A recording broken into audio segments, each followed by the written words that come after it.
De esta ilustración podemos sacar, hermanos, principalmente dos aplicaciones o dos implicancias sustanciales para la iglesia de hoy. La primera de ellas es entender lo sustancial que es preparar a hombres fieles para la obra del ministerio. Acompáñenme a 2 Timoteo capítulo 2, unas páginas más atrás de Hebreos. El apóstol Pablo, en esta última carta antes de morir a su hijo Timoteo, él condensa toda su teología en esta carta. Son las palabras finales, las palabras más importantes quizás de Pablo. Y en el capítulo 2, verso 1, Pablo le dice a Timoteo: tú pues, hijo mío, esfuérzate en la gracia que es en Cristo Jesús.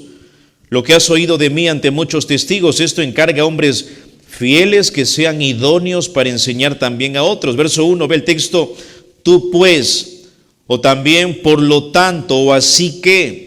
Y esta es una conjunción de reflexión que básicamente apunta a las exhortaciones del capítulo 1 en la parte final, verso 15, donde dice: ya sabes esto, que me abandonaron todos los que están en Asia, de los cuales son Figelo y Hermógenes.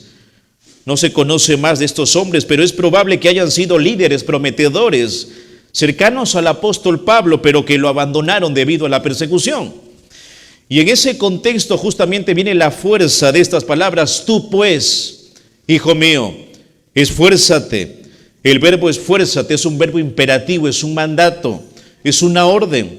Pero al estar en modo pasivo, este verbo nos indica que la fuerza o la fuente de la fuerza de Timoteo no debía estar en su capacidad de resolución de conflictos, o en su intelectualidad, en su popularidad, en su simpatía, ni en su personalidad. Ve el texto: esfuérzate en la gracia que es en Cristo Jesús. En otras palabras, Timoteo, mantente dependiendo continuamente de la gracia que proviene del Señor Jesucristo. ¿Por qué es importante todo esto? Por el encargo que se le había encomendado. Timoteo debía estar extremadamente lúcido y con un discernimiento sumamente agudo para elegir a los futuros líderes de la iglesia. Ve el texto, verso 2. Lo que has oído de mí ante muchos testigos, esto encarga. El pronombre lo que has o lo que podría también traducirse como las cosas que, apuntando básicamente a la enseñanza paulina. Contexto inmediato, capítulo 1, verso 13, Pablo dice: retén la forma de las sanas palabras que de mí oíste. Es necesario, amados hermanos, que los hombres que Timoteo elegiría debían estar comprometidos y enraizados en la doctrina apostólica. Ve el texto, capítulo 2, verso 2, lo que has oído de mí ante muchos testigos, esto subraya la frase inicial, lo que has oído de mí, esto justamente, la doctrina, todo lo que Pablo le había enseñado a Timoteo. Un liderazgo bíblico no se fundamenta en la ignorancia, no se fundamenta en teorías posmodernas, en filosofías humanistas. No estamos llamados a transmitir ese tipo de cosas a las futuras generaciones, sino doctrina bíblica sólida. ¿A quiénes? A hombres fieles. Verso 2, a hombres fieles. Timoteo encomienda la doctrina de manera íntegra a hombres fieles, esto es, a hombres confiables, a hombres dignos de confianza. Por eso es que no probamos a los maestros por su popularidad, por su personalidad, por su estatus, por su creatividad. Los probamos por su conocimiento en la palabra, como lo hemos visto, pero principalmente por su carácter. Esto es, por su corazón, si es enseñable, si es dócil, si es moldeable. Verlo cómo responde ante las críticas, cuando las cosas no salen como él quiere que salgan, ante las dificultades. Y el texto sigue, dice que sean idóneos para enseñar también a otros. Este requisito de idóneos también para enseñar también a otros implica si tiene claridad al hablar, si está equipado para enseñar, su habilidad para comunicar la palabra de Dios, si es conocedor de la palabra, si habla con convicción, si habla con autoridad. Es un error pensar que todo hombre fiel debe enseñar la palabra. Eso no es lo que está diciendo Pablo aquí. Una persona que enseña en la iglesia debe tener no solamente la fidelidad de su carácter, sino también la idoneidad y la capacitación para hacerlo. Entonces, ¿cómo garantizamos que las siguientes generaciones no se pierdan, así como la ilustración inicial? Justamente haciendo esto, capacitando a hombres fieles, que sean idóneos y aptos para enseñar también a otros. Y en segundo lugar, es entender que la cruz es el pináculo de la predicación, hermanos. Primero a los Corintios 1:21, usted lo conoce, ya lo hemos estudiado. El apóstol Pablo dice, pues ya que en la sabiduría de Dios el mundo no conoció a Dios mediante la sabiduría, agradó a Dios salvar a los creyentes por la locura de la predicación. Esto es, en términos o en palabras sencillas, Dios mostró su sabiduría al no permitir que el mundo lo conociera mediante ideas humanas. Agradó a Dios. Esta frase demuestra elección soberana de Dios. Fue el plan de Dios. Salvar a los creyentes por la locura de la predicación. Este término predicación hace referencia a dos elementos, al mensaje y a la manera de comunicar el mensaje. Al acto de predicar y al contenido de la predicación. Se refiere básicamente a la proclamación del Cristo crucificado. El mensaje del Dios hombre crucificado, anunciado en palabras simples, sencillas. Cuando tú le predicas el evangelio a una persona con palabras simples, como si fuese para un niño, y sencillas, de un Mesías crucificado, resucitado, y que demanda obediencia absoluta, que no hay otro camino para irse al cielo, es tonto, es una locura. Es demasiado simple. Como lo dice MacArthur, la sencillez del evangelio da lo que la complejidad de la sabiduría humana promete, pero no puede cumplir. Por ello el apóstol Pablo en el capítulo 3:18, más adelante, dijo, nadie se engaña a sí mismo. Si alguno entre vosotros se cree sabio en este siglo, hágase ignorante para que llegue a ser sabio. En la sofisticada cultura de Corinto, que usted ya la conoce, a 50 kilómetros de Atenas, muchas filosofías atenienses, la gran oratoria, la filosofía de Séneca, de Aristóteles, Platón se había influenciado fuertemente en Corinto. Ellos buscaban grandes oradores, grandes comunicadores, y cuando Pablo fue a Corinto estuvo dispuesto a hacer esto. Primero a los Corintios 2:2, Pablo dice, pues me propuse no saber entre vosotros cosa alguna, sino a Jesucristo y a este crucificado. Esa palabra, pues, son las razones que Pablo ofrece al versículo 1.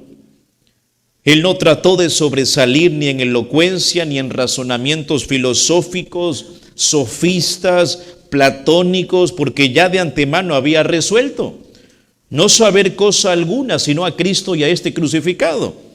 Me propuse, la idea ahí de me propuse es, estuve determinado, absolutamente determinado, no saber entre vosotros cosa alguna.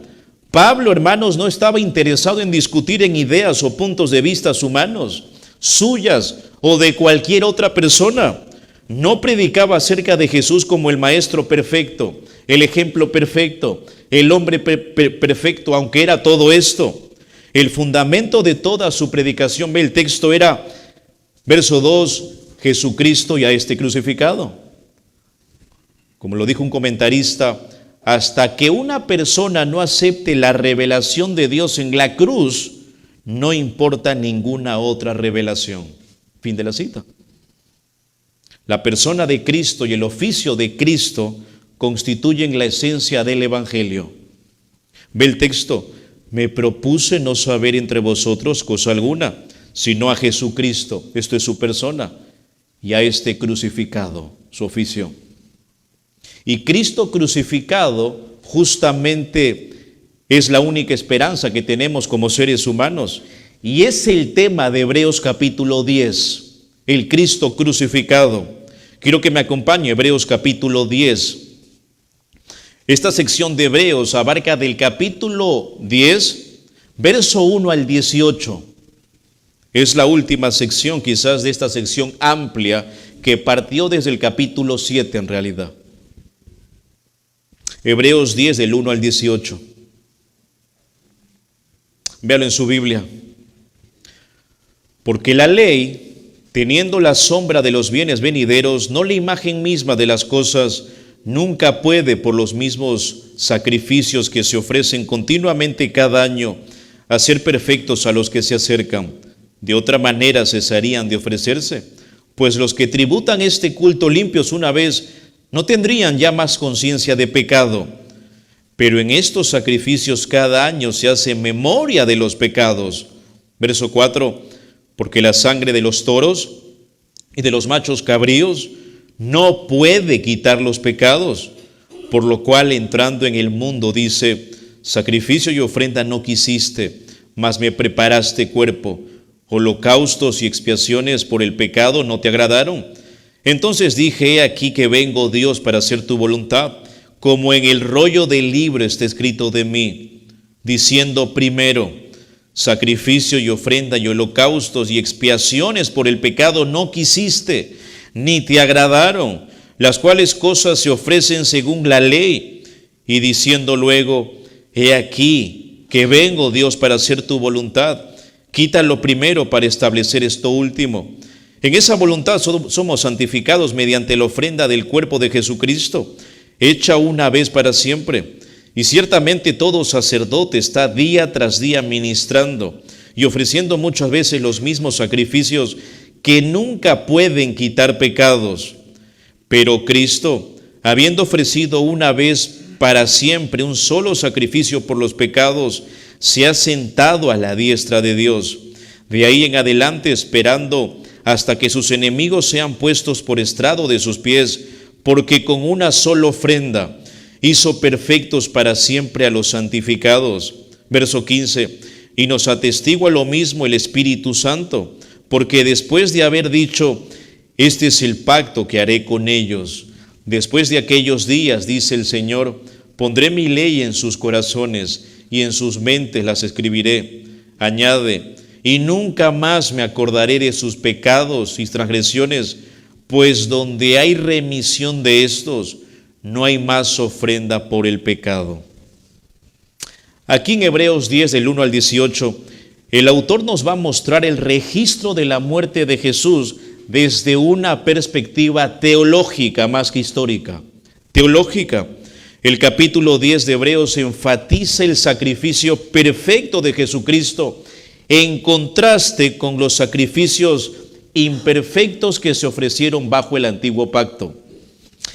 El día de hoy, hermanos, planeamos ver de manera preliminar a este capítulo dos formas por las que la ley fracasaba.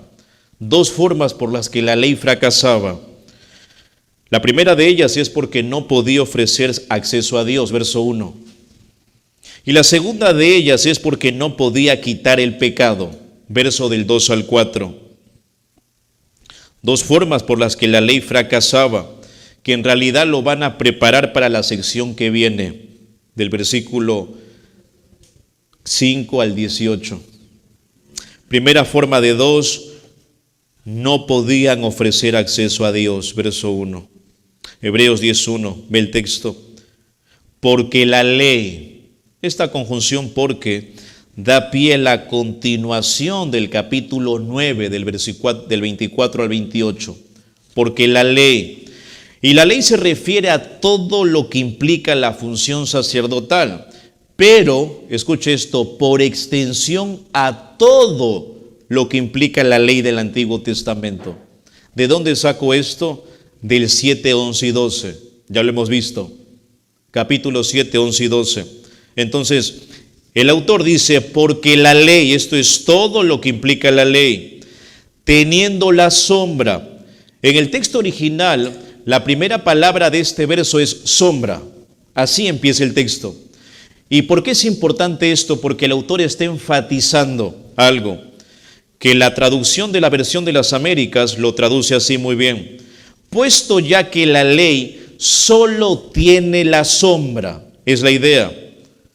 Como lo comenta el doctor David Allen, no importa cuántas veces se repita la sombra, siempre sigue siendo una sombra. Nunca es la imagen completa. Fin de la cita.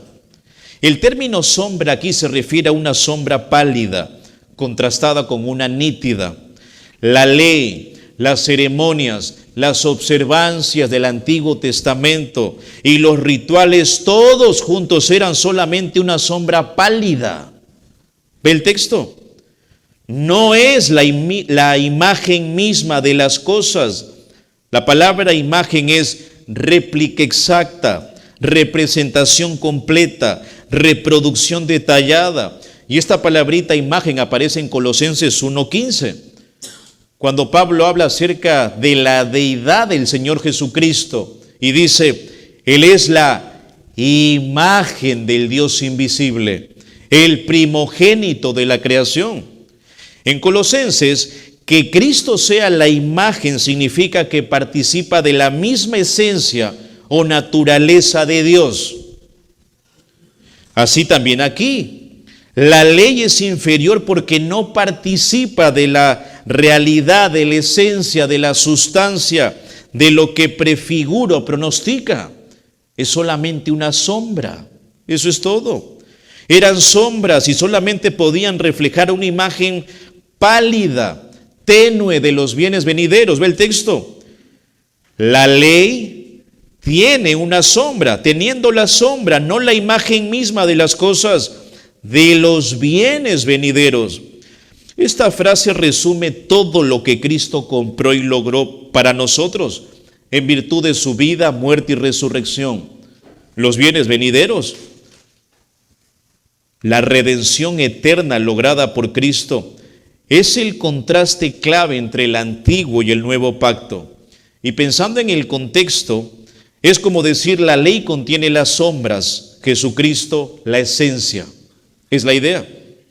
Mientras que el nuevo pacto trae una redención permanente a través de Cristo, el antiguo pacto solamente suspendía temporalmente el juicio divino de Dios hacia el pecador. Eso era todo. Cuando miramos los sacrificios del antiguo pacto a través de Hebreos 9:22, que es el contexto inmediato, podemos ver que los sacrificios del antiguo pacto no podían lograr el perdón ni siquiera de un solo pecado. Como la sombra, el antiguo pacto es insuficiente, hermanos. Insuficiente. Me encantó este comentario. Escúchelo. Los judíos tienen las escrituras, lo que llamamos el Antiguo Testamento, y continúan celebrando algunos días de fiesta, pero no tienen el tabernáculo, templo ni sacerdocio. Por tanto, no tienen sacrificios ni diarios ni anuales. Aún se celebra el Yom Kippur, pero sin sumo sacerdote, sin altar y sin cordero para sacrificar. Como muchos judíos incrédulos modernos se niegan a reconocer el nuevo pacto que hizo Dios con ellos, incluso el antiguo ha perdido gran parte de su significado. Lo que era ya pálido está aún más desteñido. Lo que era borroso ahora es aún más borroso. La mayoría de los judíos no siguen las escrituras ni las ceremonias, no aceptan el sacrificio nuevo e incluso han perdido el antiguo. Si durante el tiempo que estuvo vigente el antiguo pacto, los antiguos sacrificios no pudieron hacerlos perfectos, ¿cuán menos eficaces serían ahora si de alguna manera continuaran? En otras palabras, si para el tiempo que se escribió la carta a los hebreos, antes del año 70 después de Cristo, que aún seguía en pie el templo, que aún seguía en pie todo lo relacionado a este, solamente era una sombra pálida de las realidades celestiales, cuánto menos lo es ahora que no hay templo, ni sacerdocio, ni sacrificios, ni nada de esto. ¿Se ha puesto a imaginar eso? Ve el texto. Las sombras pálidas de la ley para la audiencia original, Hebreos 10, no pueden reconciliarnos con Dios porque solo son una sombra, no tienen sustancia. La debilidad de la ley consiste en que no puede cambiar a nadie. ¿Y por qué el autor sabe esto, hermanos?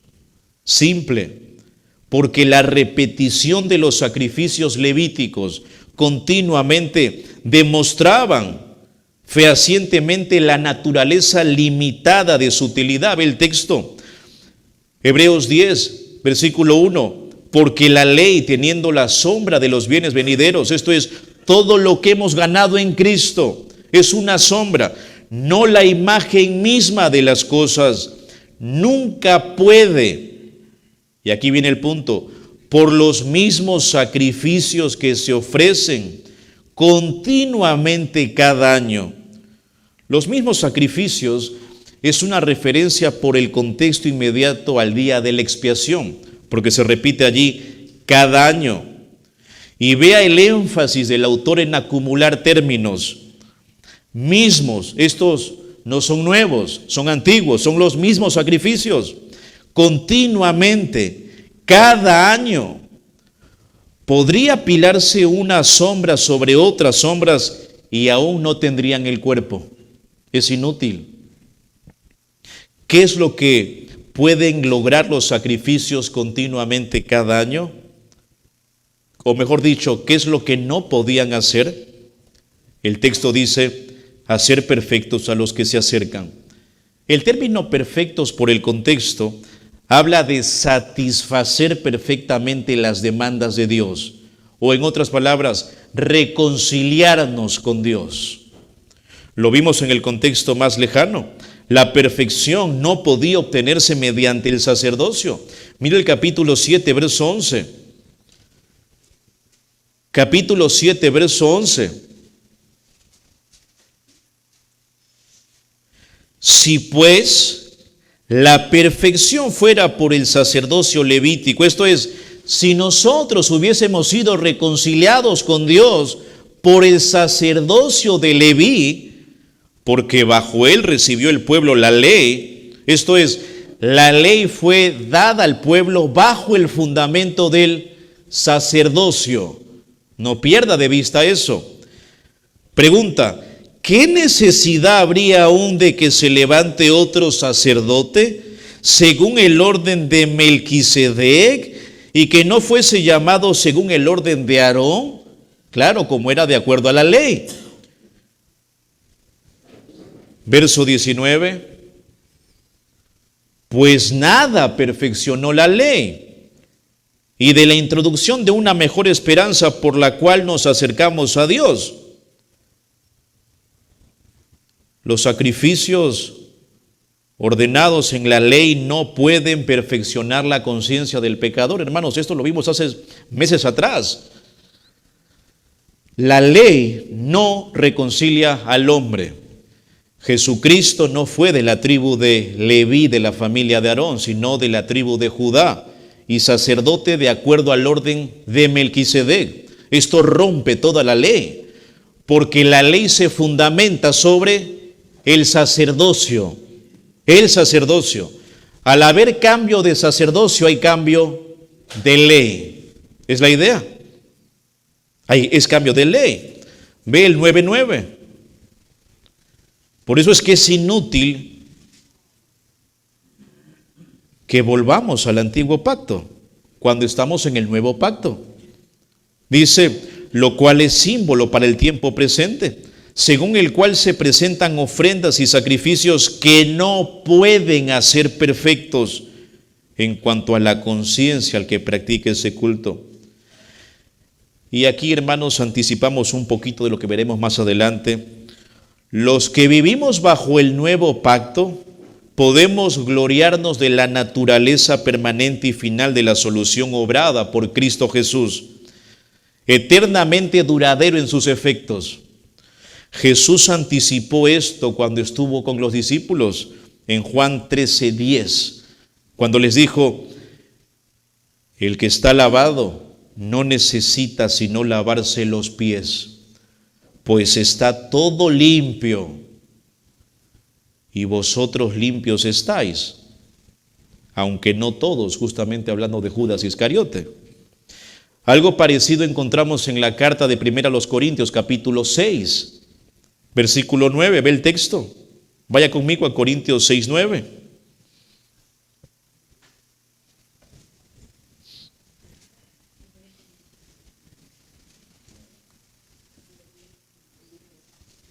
Primero los Corintios 6:9. Pablo dijo: ¿no sabéis que los injustos no heredarán el reino de Dios? No erréis, ni los fornicarios, idólatras, adúlteros, afeminados, los que se echan con varones, ladrones, ávaros, borrachos, maldicientes, estafadores, heredarán el reino de Dios. Verso 11. Y esto erais algunos, mas ya habéis sido lavados, ya habéis sido santificados, ya habéis sido justificados en el nombre del Señor Jesús y por el Espíritu de nuestro Dios. No hace falta ya más sacrificios por el pecado, porque en Jesucristo tenemos limpieza, santificación y justificación completa, total y absoluta. Es una obra definitiva y perfecta. Sin embargo, ve el texto, la ley, volviendo a Hebreos 10, la ley, verso 1, nunca puede, por los mismos sacrificios que se ofrecen continuamente, hacer perfectos a los que se acercan. Verso 4, la parte final, no pueden quitar los pecados. Verso 11, la parte final, nunca pueden quitar los pecados. La ley no puede hacer eso. No era la finalidad de la ley. Dos formas por las que la ley fracasa y es un callejón sin salida. La primera de ellas es porque no puede ofrecer acceso a Dios. No nos reconcilia con Dios. Y la segunda de ellas es porque no puede quitar el pecado. Verso 2 al 4. Ve el texto Hebreos 10:2. Dice: de otra manera, o puesto que o ya que, y esto introduce una consecuencia, una condición implícita en el texto en realidad. En otras palabras, si la ley pudiera, con sus sacrificios continuamente cada año, haber hecho perfecto a los que se acercan, si la ley pudiese haber sido una realidad eso en la ley, ve el texto, cesarían de ofrecerse. No habría necesidad de ellos. Texto, pues los que tributan ese culto, limpios una vez, no tendrían ya más conciencia de pecado. La lógica del verso 2 es que si los sacrificios del antiguo pacto hubieran cumplido suficientemente todas las demandas perfectas de Dios, los sacerdotes habrían dejado de ofrecerlos. Es lógico. Un comentarista de nombre Richard Taylor comenta esto: persistir en poner la esperanza en la sangre animal, que en sí misma es inherentemente inútil, es el colmo de la insensatez. En esa dirección simplemente es imposible la salvación.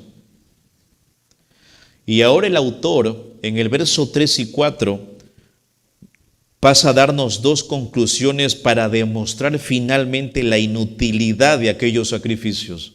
Ve el texto, hermanos. Verso 3. Pero en estos sacrificios cada año se hace memoria de los pecados. En otras palabras, los sacrificios recurrentes servían como recordatorios del pecado. Anualmente el pueblo recordaba su culpa, desobediencia, y que los sacrificios no podían purificarlos en última instancia. La frase cada año vincula claramente estos sacrificios al día del Yom Kippur, el día de la expiación. Contexto inmediato, verso 1. Los mismos sacrificios, la parte final, que se ofrecen continuamente cada año. Ese día era esencialmente un acontecimiento anual, gráfico, que recordaba al pueblo que era incapaz de obedecer perfectamente los mandatos de la ley y que necesitaba desesperadamente un mediador, un sacerdote perfecto. En el día de la expiación, en que los judíos debían celebrar su limpieza de los pecados, en realidad, hermanos, se convertía en un acto que remarcaba su pecaminosidad. Una vez al año el pueblo debía revivir todos sus pecados cometidos, volver a sentir toda la angustia de la suciedad, de la miseria, del hecho de estar fuera de la comunión con el Señor. Esto nos muestra lo grave que es para Dios nuestro pecado y lo vigente que se encuentra en la mente de Dios. Esto es lo que produce el pecado. Verso 4 dice, la razón por la que hay necesariamente una perpetua recordación de los pecados es debido a esto, debido a que la sangre de toros y de machos cabríos no pueden quitar el pecado. Escuche esto, que quizás, hermanos, como gentiles no entendemos la dimensión de estas palabras, pero para un judío esto es algo terrible.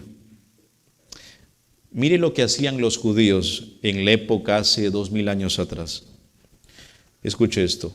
Bajo el antiguo pacto, los sacerdotes estaban ocupados todo el día, desde el amanecer hasta el ocaso, matando y sacrificando animales. Se estima que durante la semana de Pascua mataban hasta 300,000 corderos. La masacre era tan masiva que la sangre se drenaba afuera del templo con canales preparados especialmente para llevar hasta el torrente de Cedrón, que al parecer corría y corría con sangre. Pero sin importar cuántos sacrificios se hicieran o cuán a menudo, todo eso era ineficaz, no servía. A pesar de toda la gran cantidad, imagínense, la cantidad de sangre. El autor dice, verso 4, no pueden quitar los pecados. Al ser un verbo en tiempo presente, quitar indica una acción continua, una situación continua. Esto es que el sistema de sacrificios en curso para el tiempo de los hebreos, la audiencia original, no podían eliminar los pecados. Esto fue una bomba para la audiencia original, porque ellos todavía tenían el templo, el sacrificio, los sacerdotes, la ley, tenían todo. Y todo eso era inservible, no podían quitar pecados. Contextualizándolo, hermanos, a nosotros no hay obra que podamos hacer para quitar la naturaleza caída que tenemos en el corazón. No hay nada que podamos hacer en términos de acción que nos reconcilie con Dios. Nada. Los judíos pensaban que cumplir la ley, matar los animalitos, ir al templo, orar 3 veces al día, ayunar, hacer esto o aquello, de alguna manera los acercaba al Señor. No pueden quitar los pecados. Es imposible. Es imposible. Y este verso establece un punto esencial del Evangelio. Es imposible que la sangre de los animales limpie el pecado. Un autor de nombre Dodds comenta lo siguiente: no hay relación entre la sangre física de los animales y la ofensa moral del hombre. No existe. Era imposible que la sangre de un animal amoral llevara el perdón por la afrenta a Dios de un hombre moral. El verbo quitar aquí, que utiliza el autor en Hebreos 10:4, es el mismo que utiliza en el 9:26, mismo verbo. Y mire el verbo allí en el 9:26. Contexto inmediato. De otra manera le hubiera sido necesario padecer muchas veces desde el principio del mundo, pero ahora en la consumación de los siglos, se presentó una vez para siempre por el sacrificio de sí mismo para quitar, mismo término de Hebreos 10:4, quitare de en medio el pecado. El autor está señalando aquí un contraste notable entre la eficacia de la ofrenda de Jesús y la impotencia de los sacrificios levíticos. Solamente Jesucristo, la unión perfecta entre la deidad y la humanidad, podía satisfacer a Dios y purificar verdaderamente al hombre. Esta afirmación es interesante, sobre todo si tenemos en cuenta que el autor dice que no hay perdón de pecados sin derramamiento de sangre, Hebreos 9:22.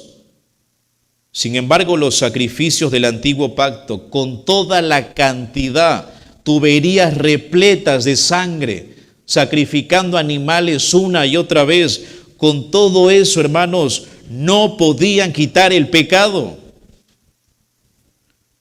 Los sacrificios de animales consistían en un acto de sustitución que aplacaba temporalmente la ira de Dios.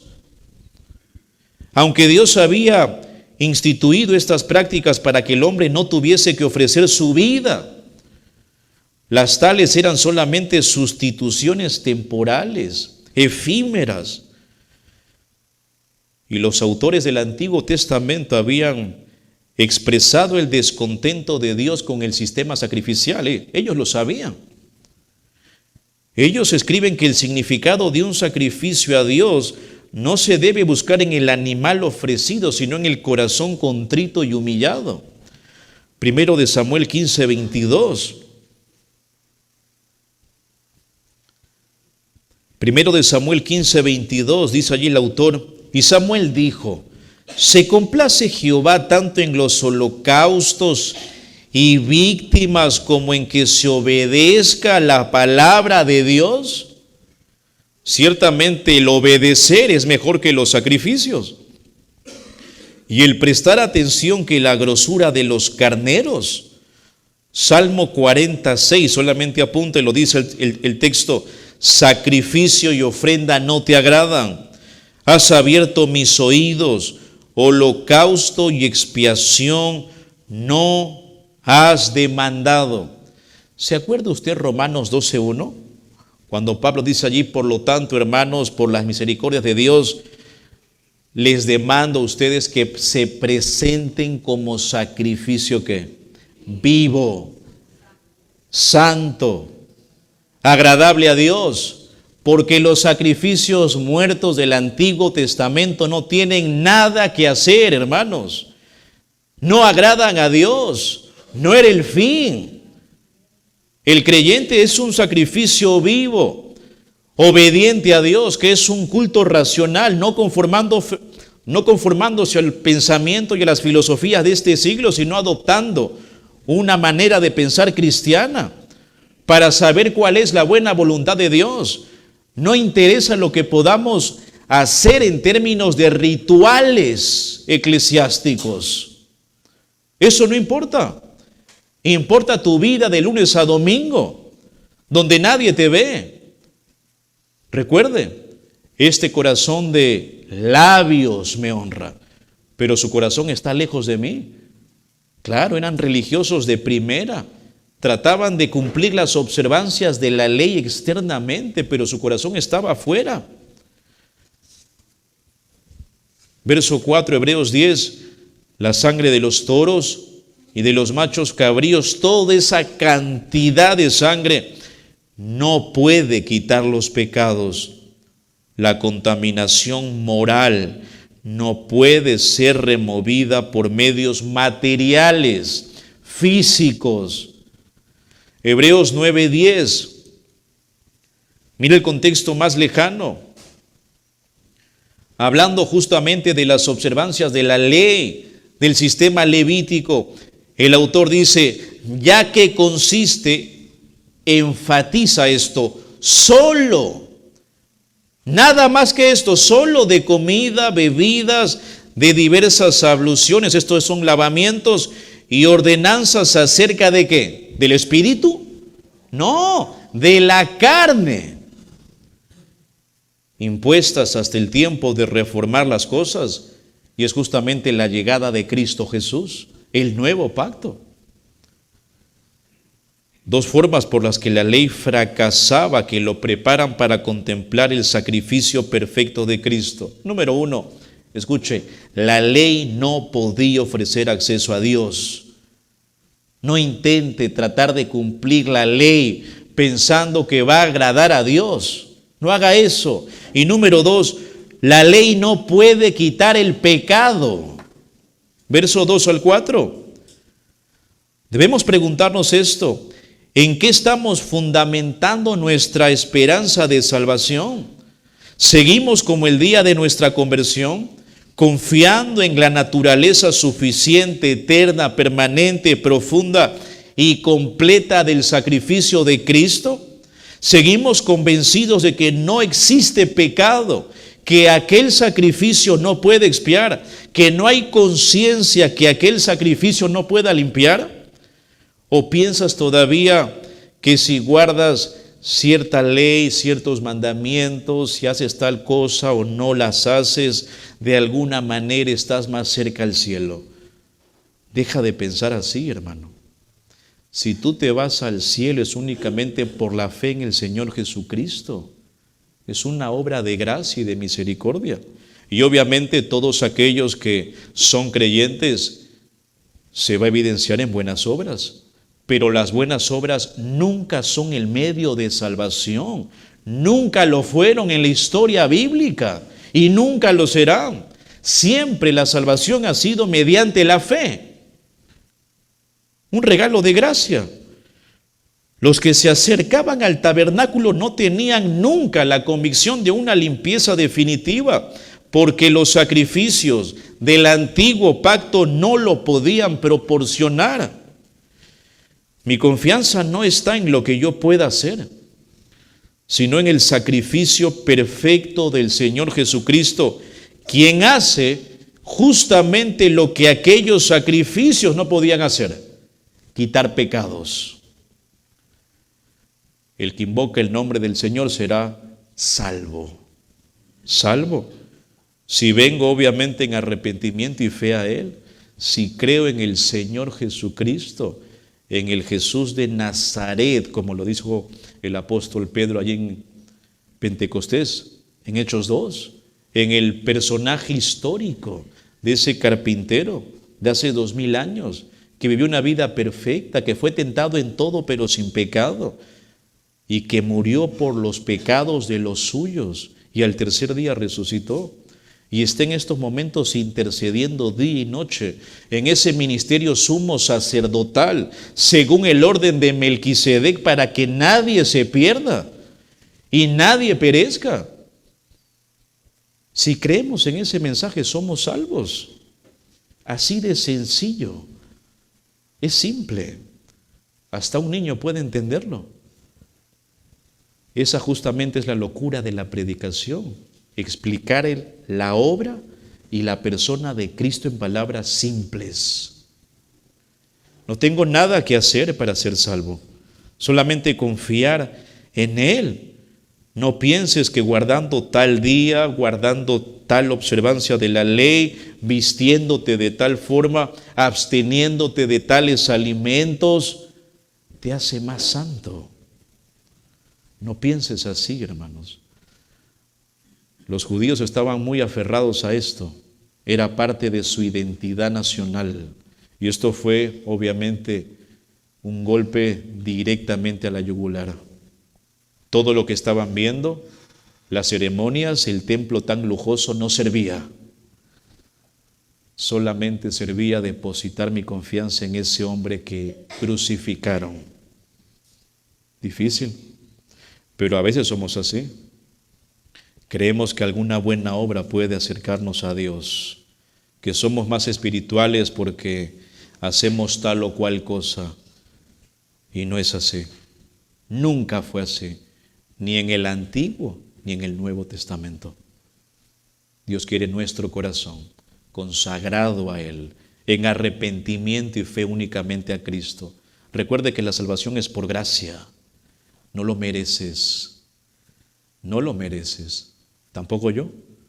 La cantidad de sangre debe hacerte ver la gravedad de nuestro pecado.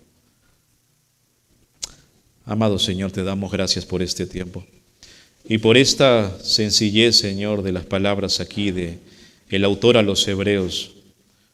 Como en estos 4 versículos, Señor, Él pone la base para lo que será lo siguiente que tiene que decirnos. Y te pido, Señor, si hay alguien aquí que todavía está confiando en sus obras, en su moralidad, en su estatus, en su personalidad, en sus valores, algún tipo de creencia gnóstica, mística, te pido para que puedas, Señor, quebrantar su corazón, para que pueda venir en arrepentimiento y fe y creer únicamente en el Señor Jesucristo, en el Dios hecho hombre, que vivió por nosotros hace 2000 años, pero vivió una vida perfecta. Aunque fue tentado en todo, nunca pecó, ni se halló engaño en su boca. Quien cuando le maldecían no respondía con maldición. Y fue el justo por los injustos para llevarnos a ti, Señor. Te pido que nos ayudes a poder obedecer tu palabra a un nivel de corazón. No estamos lejos, Señor, de la realidad y del impacto que esto generó en la audiencia original. Porque somos así, queremos algo de gloria para nosotros. Ayúdanos a entender que la salvación es 100% tuya y que estamos aquí por gracia. Todos aquí somos hermanos. No hay títulos, no hay estatus, no hay nadie que sea mejor que otro. Todos estamos al mismo nivel. Solamente tú eres el único glorioso. Te alabamos, Padre. Oramos por los méritos y la obra y la persona perfecta de nuestro gran sumo sacerdote Cristo Jesús. Amén.